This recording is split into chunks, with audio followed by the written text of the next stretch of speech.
وما أرسلناك إلا رحمة للعالمين.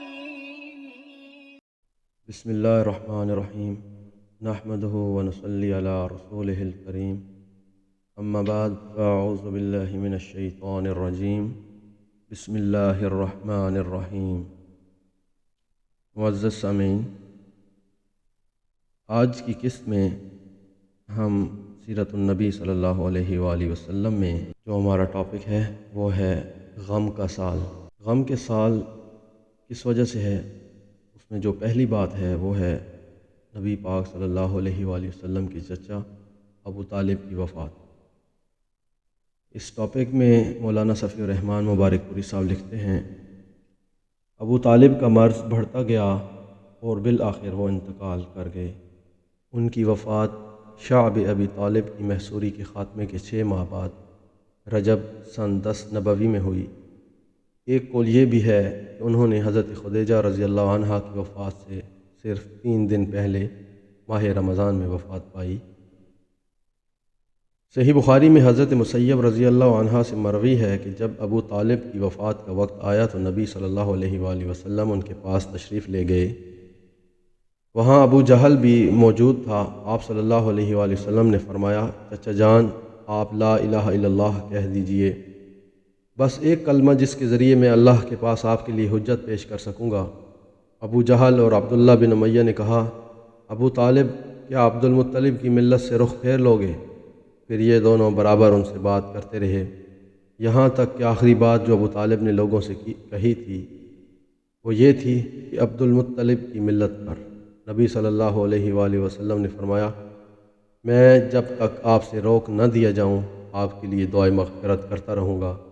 اس پر یہ آیت نازل ہوئی. اس کا ترجمہ ہے، نبی صلی اللہ علیہ وآلہ وسلم اور اہل ایمان کے لیے درست نہیں کہ مشرکین کے لیے دعائے مغفرت کریں اگرچہ وہ قرابت دار ہی کیوں نہ ہوں، جبکہ ان پر واضح ہو چکا ہے کہ وہ لوگ جہنمی ہیں.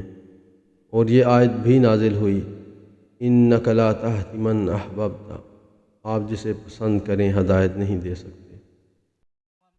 غم کے سال میں ہمارا دوسرا ٹاپک ہے حضرت خدیجہ رضی اللہ عنہ جوار رحمت میں، یعنی حضرت خدیجہ الکبریٰ رضی اللہ عنہ کی وفات. جناب ابو طالب کی وفات کے 2 ماہ بعد یا صرف 3 دن بعد علی الاختلاف الاقوال حضرت ام المومنین خدیجہ الکبریٰ رضی اللہ عنہ بھی رحلت فرما گئیں. ان کی وفات نبوت کے 10ویں سال ماہ رمضان میں ہوئی. اس وقت وہ 65 برس کی تھیں اور رسول اللہ صلی اللہ علیہ وآلہ وسلم اپنی عمر کی 50ویں منزل میں تھے. حضرت خدیجہ رضی اللہ عنہ رسول اللہ صلی اللہ علیہ وآلہ وسلم کے لیے اللہ تعالیٰ کی بڑی گراں قدر نعمت تھیں. وہ 1/4 صدی آپ صلی اللہ علیہ وآلہ وسلم کی رفاقت میں رہیں اور اس دوران رنج و قلق کا وقت آتا تو آپ صلی اللہ علیہ وآلہ وسلم کے لیے تڑپ اٹھتیں. سنگین اور مشکل ترین حالات میں آپ صلی اللہ علیہ وآلہ وسلم کو قوت پہنچاتیں. تبلیغ رسالت میں آپ صلی اللہ علیہ وآلہ وسلم کی مدد کرتیں اور اس تلخ ترین جہاد کی سختیوں میں آپ صلی اللہ علیہ وآلہ وسلم کی شریک کار رہتیں اور اپنی جان و مال سے آپ صلی اللہ علیہ وآلہ وسلم کی خیر خواہی و غم گساری کرتیں. رسول اللہ صلی اللہ علیہ وآلہ وسلم کا ارشاد ہے، جس وقت لوگوں نے میرے ساتھ کفر کیا وہ مجھ پر ایمان لائیں، جس وقت لوگوں نے مجھے جھٹلایا انہوں نے میری تصدیق کی، جس وقت لوگوں نے مجھے محروم کیا انہوں نے مجھے اپنے مال میں شریک کیا، اور اللہ نے مجھے ان سے اولاد دی اور دوسری بیویوں سے کوئی اولاد نہ دی. صحیح بخاری میں ابو ہریرہ رضی اللہ عنہ سے مروی ہے کہ حضرت جبرائیل علیہ السلام نبی صلی اللہ علیہ وآلہ وسلم کے پاس تشریف لائے اور فرمایا، اے اللہ کے رسول صلی اللہ علیہ وآلہ وسلم، یہ خدیجہ رضی اللہ عنہ تشریف لا رہی ہیں.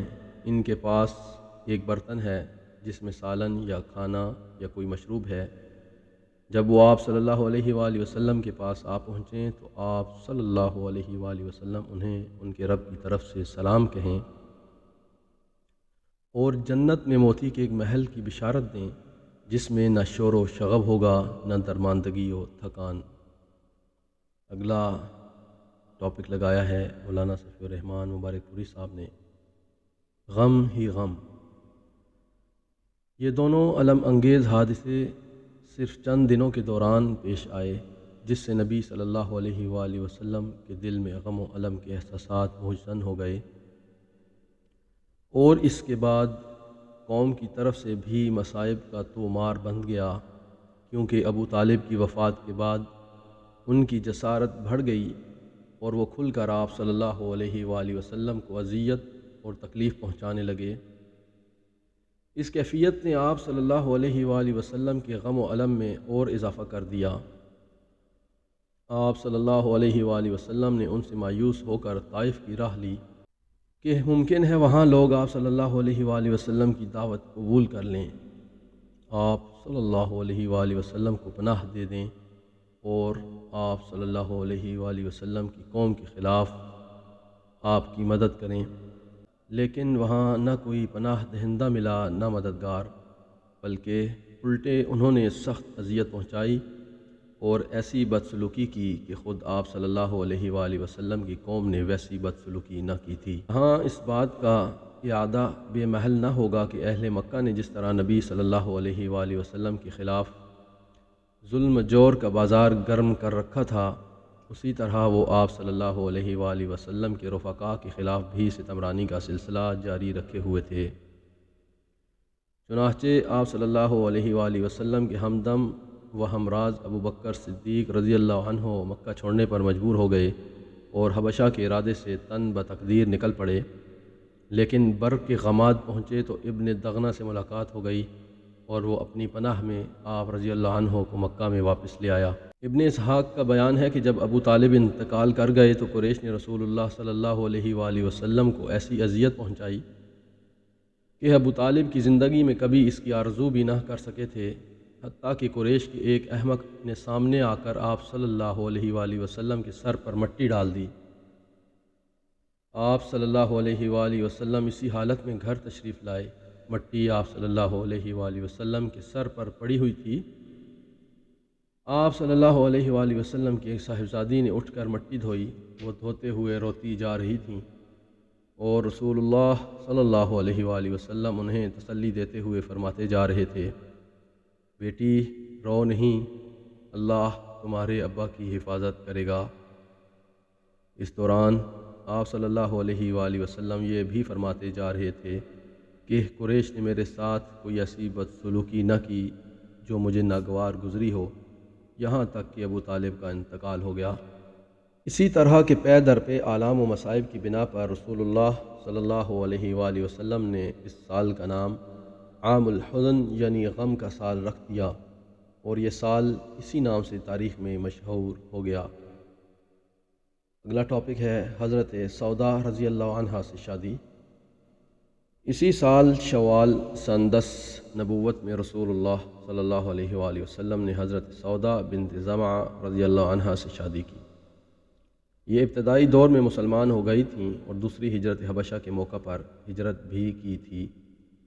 ان کے شوہر کا نام سکران بن عمرو تھا، وہ بھی قدیم الاسلام تھے اور حضرت سودا رضی اللہ عنہا نے انہی کی رفاقت میں حبشہ کی جانب ہجرت کی تھی، لیکن وہ حبشہ ہی میں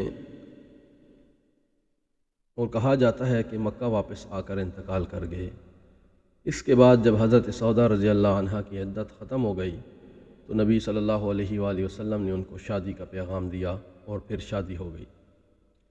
یہ حضرت خدیجہ رضی اللہ عنہا کی وفات کے بعد پہلی بیوی ہیں جن سے رسول اللہ صلی اللہ علیہ وآلہ وسلم نے شادی کی۔ چند برس بعد انہوں نے اپنی باری حضرت عائشہ رضی اللہ عنہا کو حبا کر دی تھی۔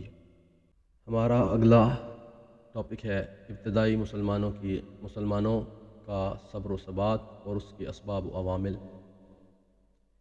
یہاں پہنچ کر گہری سوجھ بوجھ اور مضبوط دل و دماغ کا آدمی بھی حیرت زدہ رہ جاتا ہے، اور بڑے بڑے عقلاء دم بخود ہو کر پوچھتے ہیں کہ آخر وہ کیا اسباب و عوامل تھے جنہوں نے مسلمانوں کو اس قدر انتہائی اور معجزانہ حد تک ثابت قدم رکھا؟ آخر مسلمانوں نے کس طرح ان بے پایہ مظالم پر صبر کیا جنہیں سن کر رونگٹے کھڑے ہو جاتے ہیں اور دل لرز اٹھتا ہے؟ بار بار کھٹکنے اور دل کی تہوں سے ابھرنے والے اس سوال کے پیش نظر مناسب معلوم ہوتا ہے کہ ان اسباب و عوامل کی طرف ایک سرسری اشارہ کر دیا جائے۔ نمبر 1، ان میں سب سے پہلا اور اہم سبب اللہ کی ذات واحد پر ایمان اور اس کی ٹھیک ٹھیک معرفت ہے، کیونکہ جب ایمان کی بشاشت دلوں میں جاگزیں ہو جاتی ہے تو وہ پہاڑوں سے ٹکرا جاتا ہے اور اسی کا پلہ بھاری رہتا ہے، اور جو شخص ایسے ایمان محکم اور یقین کامل سے بہرور ہو وہ دنیا کی مشکلات کو خواہ وہ جتنی بھی زیادہ ہوں اور جیسی بھی بھاری برکم خطرناک اور سخت ہوں، اپنے ایمان کے بالمقابل اس کائی سے زیادہ اہمیت نہیں دیتا جو کسی بند توڑ اور قلعہ شکن سیلاب کی بالائی سطح پر جم جاتی ہے۔ اس لیے مومن اپنے ایمان کی حلاوت، یقین کی تازگی اور اعتقاد کی بشاشت کے سامنے ان مشکلات کی کوئی پرواہ نہیں کرتا، کیونکہ اللہ تعالیٰ کے ارشاد گرامی ہے، جو جھاگ ہے وہ تو بیکار ہو کر اڑ جاتا ہے، اور جو لوگوں کو نفع دینے والی چیز ہے وہ زمین میں برقرار رہتی ہے۔ پھر اسی ایک سبب سے ایسے اسباب وجود میں آتے ہیں جو صبر و ثبات کو قوت بخشتے ہیں۔ مثلاً پرکشش قیادت۔ نبی اکرم صلی اللہ علیہ وآلہ وسلم جو امت اسلامیہ ہی نہیں بلکہ ساری انسانیت کے سب سے بلند پایہ قائد و رہنما تھے، ایسے جسمانی جمال، نفسانی کمال، کریمانہ اخلاق، باعظمت کردار اور شریفانہ عادات و اطوار سے بہرور تھے کہ دل خود بخود آپ صلی اللہ علیہ وآلہ وسلم کی جانب کھنچتے جاتے تھے، اور طبیعتیں خود بخود آپ صلی اللہ علیہ وآلہ وسلم پر نچھاور ہوتی تھیں، کیونکہ جن کمالات پر لوگ جان چھڑکتے ہیں ان سے آپ صلی اللہ علیہ وآلہ وسلم کو اتنا بھرپور حصہ ملا تھا کہ اتنا کسی اور انسان کو دیا ہی نہیں گیا۔ آپ صلی اللہ علیہ وآلہ وسلم شرف و عظمت اور فضل و کمال کی سب سے بلند چوٹی پر جلوہ فگن تھے۔ عفت و امانت، صدق و صفا اور جملہ امور خیر میں آپ صلی اللہ علیہ وآلہ وسلم کا وہ امتیازی مقام تھا کہ رفقا تو رفقا، آپ صلی اللہ علیہ وآلہ وسلم کے دشمنوں کو بھی آپ کی یکتائی و انفرادیت پر کبھی شک نہ گزرا۔ آپ صلی اللہ علیہ وآلہ وسلم کی زبان سے جو بات نکل گئی، دشمنوں کو بھی یقین ہو گیا کہ وہ سچی ہے اور ہو کر رہے گی۔ واقعات اس کی شہادت دیتے ہیں۔ ایک بار قریش کے ایسے 3 آدمی اکٹھے ہوئے جن میں سے ہر ایک نے اپنے بقیہ 2 ساتھیوں سے چھپ چھپا کر تنہا قرآن مجید سنا تھا، لیکن بعد میں ہر ایک کا راز دوسرے پر فاش ہو گیا۔ انہی تینوں میں سے ایک ابو جہل بھی تھا۔ تینوں اکٹھے ہوئے تو ایک نے ابو جہل سے دریافت کیا کہ بتاؤ، تم نے جو کچھ محمد صلی اللہ علیہ وآلہ وسلم سے سنا ہے اس کے بارے میں تمہاری رائے کیا ہے؟ ابو جہل نے کہا، میں نے کیا سنا ہے؟ بات دراصل یہ ہے کہ ہم نے اور بنو عبد مناف نے شرف و عظمت میں ایک دوسرے کا مقابلہ کیا۔ انہوں نے غرباء و مساکین کو کھلایا تو ہم نے بھی کھلایا، انہوں نے داد و دہش میں سواریاں عطا کیں تو ہم نے بھی عطا کیں، انہوں نے لوگوں کو عطیات سے نوازا تو ہم نے بھی ایسا کیا، یہاں تک کہ جب ہم اور وہ گھٹنوں ایک دوسرے کے ہم پلہ ہو گئے اور ہماری اور ان کی حیثیت ریس کے 2 مد مقابل گھوڑوں کی ہو گئی، تو اب عبد مناف کہتے ہیں کہ ہمارے اندر ایک نبی صلی اللہ علیہ وآلہ وسلم ہے جس کے پاس آسمان سے وحی آتی ہے، بھلا بتائیے ہم اسے کب پا سکتے ہیں؟ خدا کی قسم ہم اس شخص پر کبھی ایمان نہ لائیں گے اور اس کی ہرگز تصدیق نہ کریں گے۔ چنانچہ ابو جہل کہا کرتا تھا، اے محمد صلی اللہ علیہ وآلہ وسلم، ہم تمہیں جھوٹا نہیں کہتے، لیکن تم جو کچھ لے کر آئے ہو اس کی تکذیب کرتے ہیں۔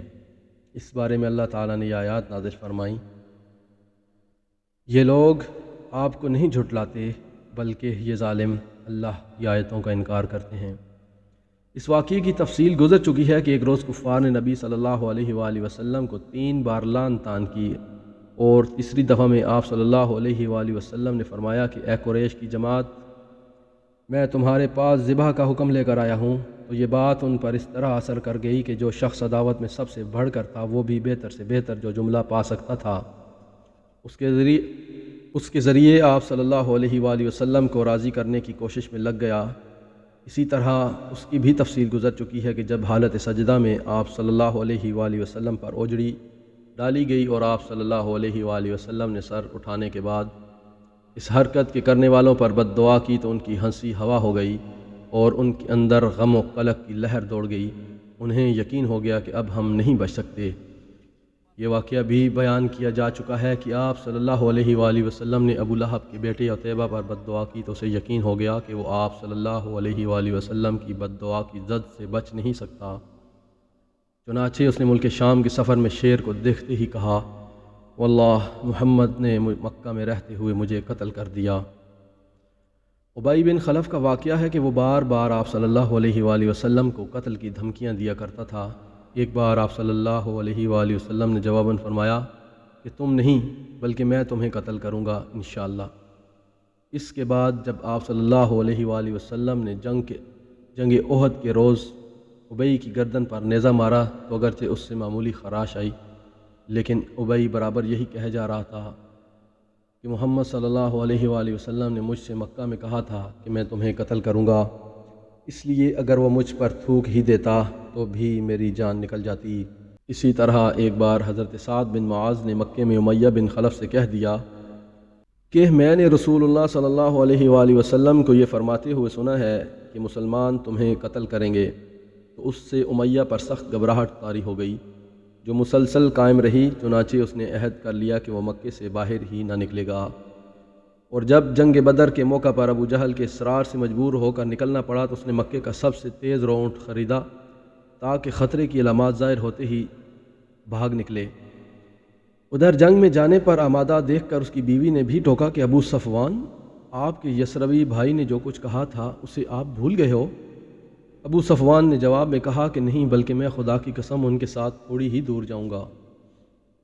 یہ تو آپ صلی اللہ علیہ وآلہ وسلم کے دشمنوں کا حال تھا، باقی رہے آپ کے صحابہ اور رفقا تو آپ صلی اللہ علیہ وآلہ وسلم ان کے لیے دیدہ و دل اور جان و روح کی حیثیت رکھتے تھے۔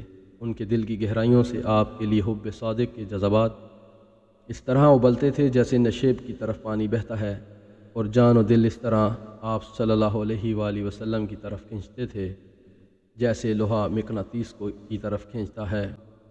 آپ کی صورت ہر جسم کا حیولہ تھی اور آپ کا وجود ہر دل کے لیے مقناطیس۔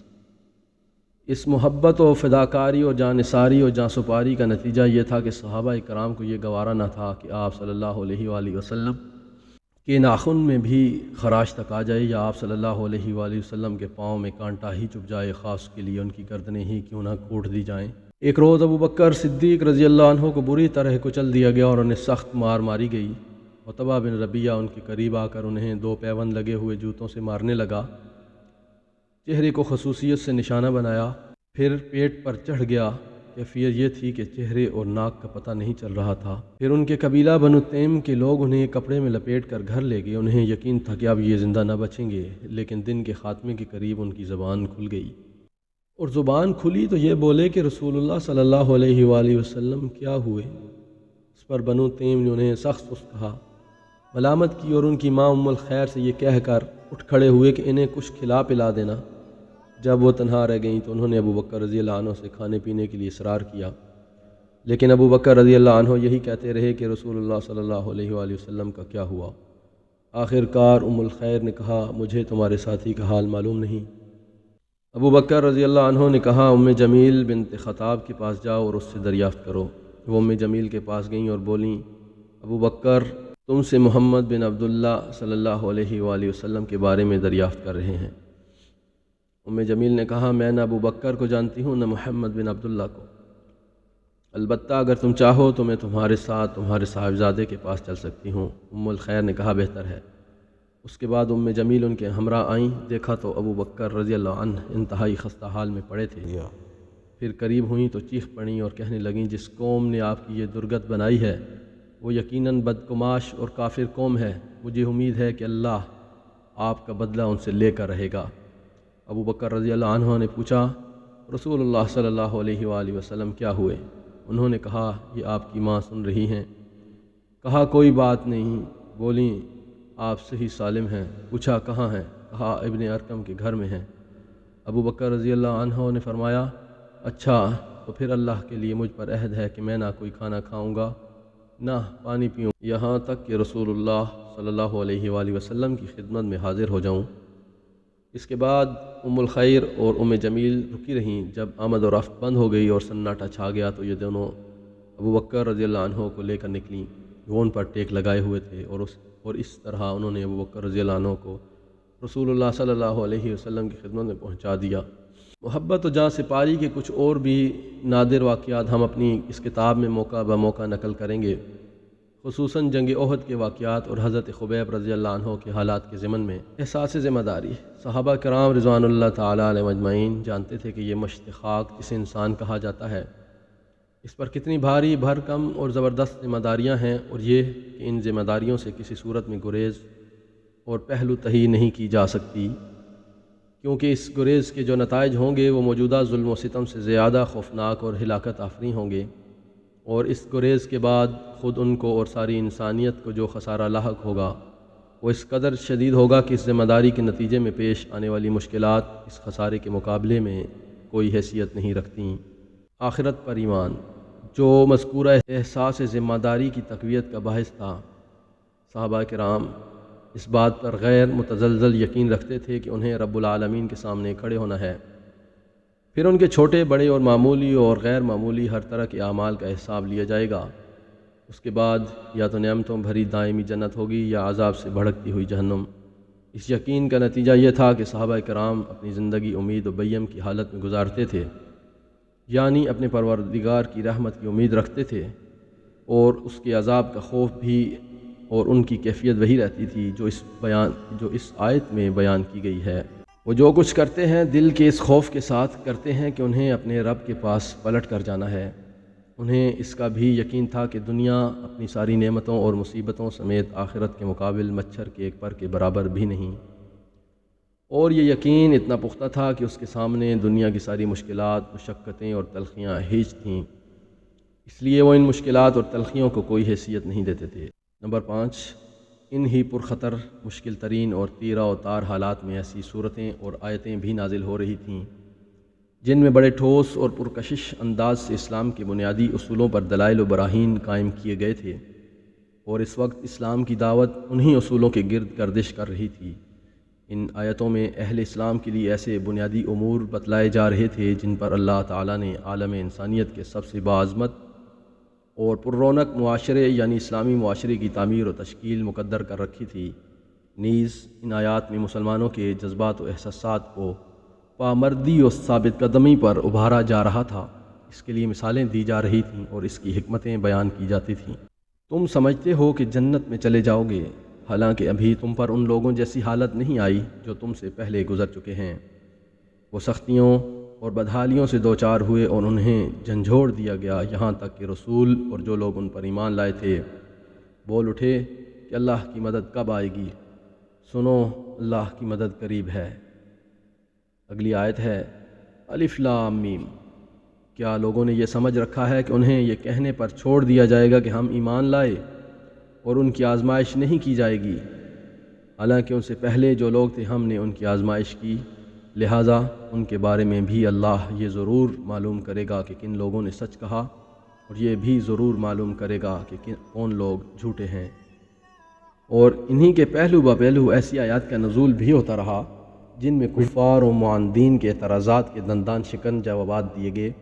ان کے لیے کوئی ہیلہ باقی نہیں چھوڑا گیا تھا، اور انہیں بڑے واضح اور دو ٹوک الفاظ میں بتلا دیا گیا تھا کہ اگر وہ اپنی گمراہی اور عناد پر مصر رہے تو اس کے نتائج کس قدر سنگین ہوں گے۔ اس کی دلیل میں گزشتہ قوموں کے ایسے واقعات اور تاریخی شواہد پیش کیے گئے تھے جن سے واضح ہوتا تھا کہ اللہ کی سنت سے اپنے اولیاء اور اعداء کے بارے میں کیا ہے۔ پھر اس ڈراوے کے پہلو بہ پہلو لطف و کرم کی باتیں بھی کہی جا رہی تھیں، اور افہام و تفہیم اور ارشاد و رہنمائی کا حق بھی ادا کیا جا رہا تھا تاکہ باز آنے والے اپنی کھلی گمراہی سے باز آ سکیں۔